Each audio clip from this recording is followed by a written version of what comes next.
Hari ini sambungan firman Tuhan saudaraku pada tanggal 1 di mana dikatakan kita harus memiliki visi ke depan.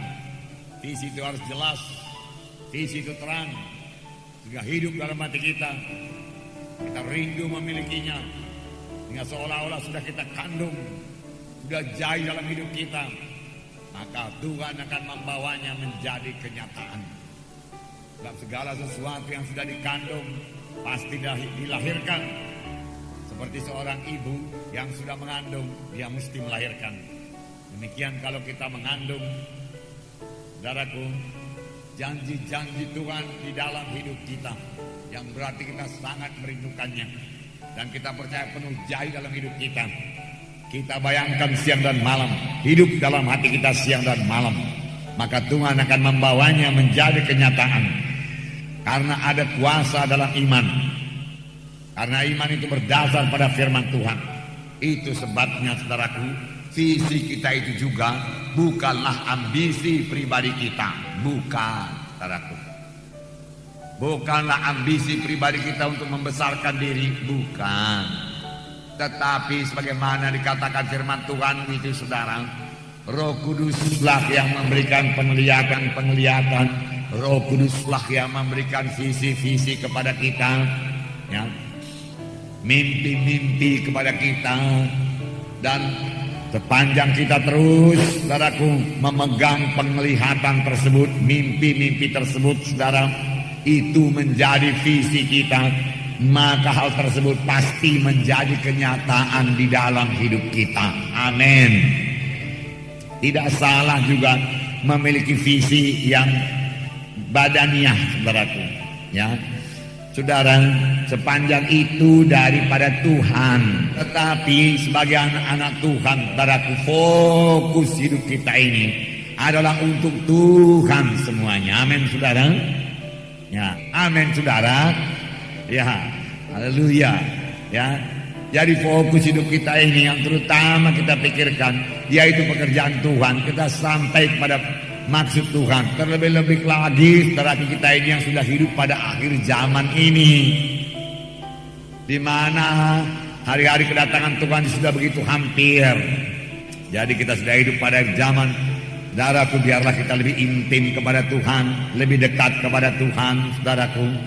Sebab dengan lebih intim kepada Tuhan itu kita bersekutu dengan Tuhan, kita dengar suara Tuhan. Disitulah kita beroleh visi daripada Tuhan. Dan visi itu kita hidupkan dalam hati kita, saudaraku, dan visi itu akan menjadi kenyataan. Nah, di sini juga, saudaraku, iman yang berubah menjadi kenyataan. Iman yang menjadi kenyataan. Iman yang menjadi kenyataan. Sudah punya iman, saudaraku, biarlah menjadi kenyataan. Bagaimana jalannya? Sederhana saja. Tidak sulit. Tidak ada yang sulit firman Tuhan ini sepanjang Roh Kudus menerangkannya kepada kita. Amin. Tetapi kalau Roh Kudus tidak membukakan rahasia firman Tuhan, sangatlah sulit dimengerti firman Tuhan ini. Ahli-ahli teologi akal manusia saja tidak dapat mengertinya. Tetapi kalau Roh Kudus memberikan wahyu, saudaraku, terang semua firman Tuhan.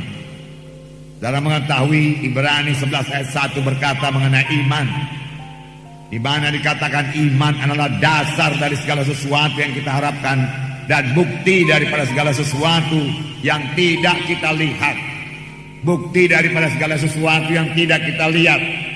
Jadi kalau yang namanya iman itu belum kita lihat secara badani, tapi maunya kita lihat secara rohani. Ini yang dinamakan visi. Sudah hidup dalam roh kita, dalam pikiran kita, dalam hati kita, tetapi belum jadi kenyataan dalam dunia badani ini. Misalnya seperti saya katakan semalam tanggal 1, firman Tuhan berkata oleh Biluris, kamu sudah sembuh. Oh, aku sembuh, aku sembuh. Oh, pasti aku sembuh, aku tidak jadi mati. Bilur Yesus menyembuhkan aku. Haleluya, haleluya. Tapi penyakit masih terasa, badan masih lemah. Bagaimana membawanya kepada kenyataan supaya badan ini kuat, penyakit itu hilang, supaya apa yang tidak dilihat itu menjadi kita lihat, ya. supaya apa yang kita harapkan itu dasar dari segala sesuatu yang kita harapkan itu menjadi kenyataan.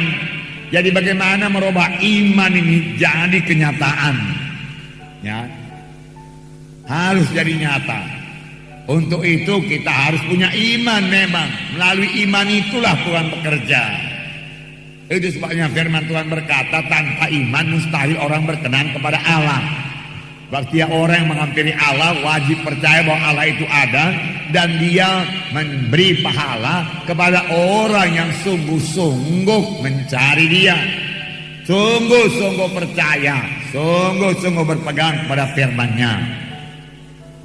Dan Tuhan tidak pernah melakukan satu apapun kepada anak-anaknya, saudaraku, tanpa iman pribadi mereka. Jadi setiap anak-anak Tuhan harus punya iman. Saudara harus punya iman. Mengapa? Kalau tidak punya iman mustahil. Mustahil dapat berkat Tuhan kalau tidak punya iman. Mustahil saudaraku dapat kesembuhan kalau tidak punya iman. Harus punya iman. Oh, semalam Pak Munti berkata, tidak pun punya iman kalau karunia mujizat berlaku, saudaraku, ya, maka didoakan sembuh. Saudara barangkali yang tidak punya iman, hamba Tuhannya punya iman. Amin, saudara. Jadi harus ada iman. Amin.